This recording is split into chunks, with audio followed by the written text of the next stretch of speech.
Kouthia est-ce que doo arrêté jooy yi tamit nga am jàmm ñu am jàmm Sénégal yépp encore am jàmm maanaam yow comme li passé na te yow nee nga lii bàyyee nga ko ak mbër mu mag mi yàlla mi nga xam ne mu ngi gis lépp te loolu nga ñu wax nee nga yow doo ko kalaame kenn yàlla nga koy kalaame Kouthia soo jooyee ñu jooy soo meree ñu mer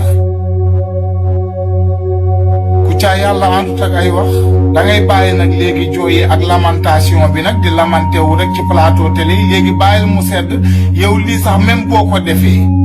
dangay jël say noon yi nga xam ne yow nee nga lii complot la parce que ñoom matt nañ seen loxo ne dinañ atteindre seen objectif yàlla def na atteindre nañ ko te ànd ak sa complicité yow parce que yaa leen ko may ndax la waral wax ji tollu fi yow yaa ko génnee ci sa làmmiñ léegi kay nag bu defe naa la nag on tourne la page nag wala jotul ba léegi da ngay continuer di jooy rek yow